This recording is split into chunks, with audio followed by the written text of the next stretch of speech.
This week, find out what the Walrus Operator is and how it can help make your code more compact. Welcome to another MetPy Monday.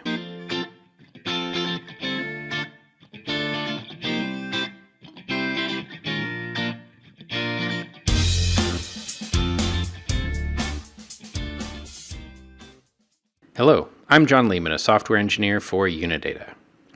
This week, I wanted to talk about another recent addition to Python, or relatively recent, as of Python 3.8, which is the assignment operator, also known more commonly as the Walrus Operator. So I want to show you what it does and how you might be able to use it to clean up your code some. There are a lot of instances where you could use the Walrus, but I want to show you a couple of what I think will probably be some of the common use cases. So first, what does it do?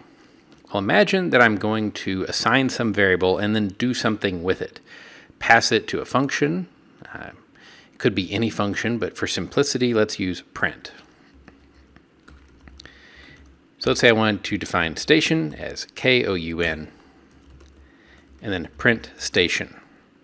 That's great, except, well, it's 2 lines of code, and I want to do it a little more compactly. So I could call the print function, then I could use a variable name that I've not used before, and then the walrus operator, so colon equals, looks sort of like a walrus with eyes and tusks, KDFW. Now we have printed DFW, which you say, well, how is that different than just printing DFW? Well, the station variable, or STN, is now created. It's now in our namespace. So the walrus simultaneously creates and allows the use of a item to a variable. It creates that object. So let's look at a little more complicated use case. You'll often see folks use these in while statements. So you've got some infinite loop that you are testing every time, did I get this input? Did I get this input? They can simplify your code quite a bit in those cases, but that's generally not what we do as researchers. We're not accepting a lot of user input, and those examples are everywhere on the internet. So I want to combine a couple of things that I like, which are meteorological calculations and Python dictionaries, with the Walrus Operator. So this is going to be a very, very involved dictionary comprehension, and then we'll make it a somewhat less involved dictionary comprehension using the assignment operator. So first, I need to create some station data. So I'm going to create data for KOUN as the key. The value is going to be another dictionary. Has a temperature of, say, 12 degrees Celsius. A wind speed, let's say 12 knots as well. All right, then we would add another row here.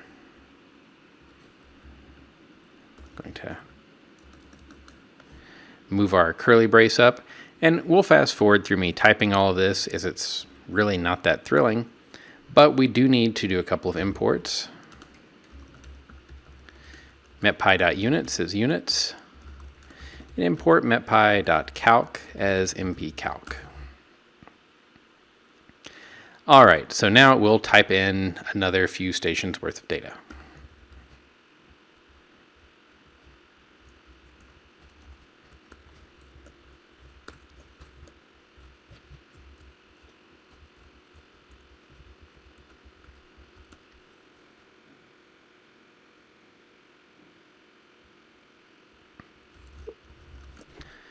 All right, so I just had to correct one little typo there from metpy.units import units. We want to import the units registry, not the units submodule.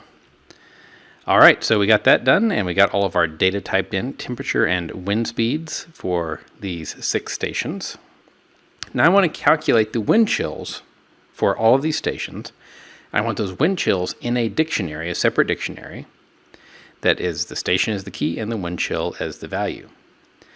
So how do we do that? Well, you could write a for loop, or we could create a dictionary comprehension, one of my other favorite Python tools.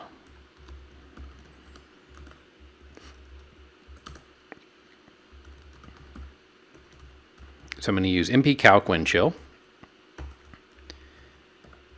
And I'm going to write the whole dictionary comprehension, and then we're going to break it down, because dictionary comprehensions, as we know, get written a little backwards from how we're used to reading them. So it'll be much easier to look at the whole thing.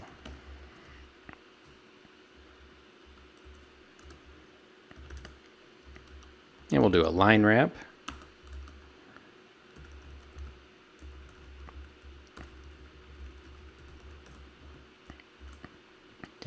All right, so let's break this down. The first line of our for loop, if we were to unwrap this, would be for station, data in station data.items.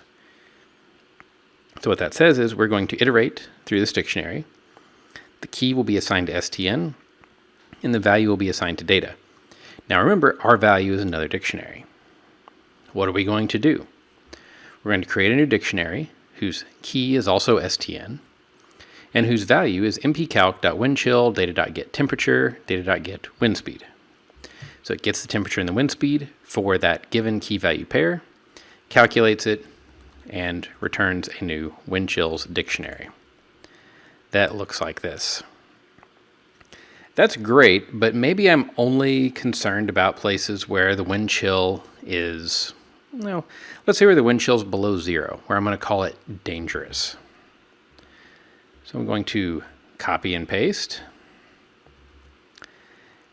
And that should sound like a conditional, which we can do. At this point, though, I would argue our dictionary comprehension is getting a little insane. But it's going to look like this. If mpcalc.windchill, data.getTemperature, data.getWindSpeed,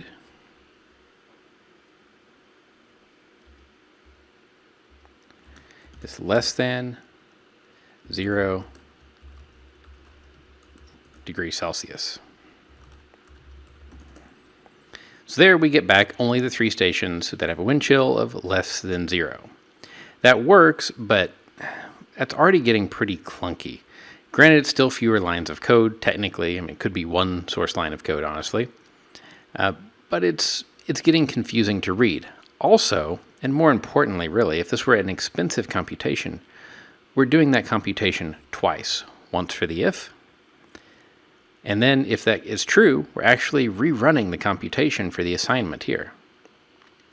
So when I say rerunning it for an assignment, that sounds like the use of a Walrus operator. So let's copy and paste that. And what we're going to do is enclose the calculation in parentheses. Inside those parentheses, I'm going to call it windchill WC Walrus, or assignment operator, to our calculation. And now I can replace this whole bit here with WC. In fact, I can even line wrap that back up. Let's look at the result. We get the same result.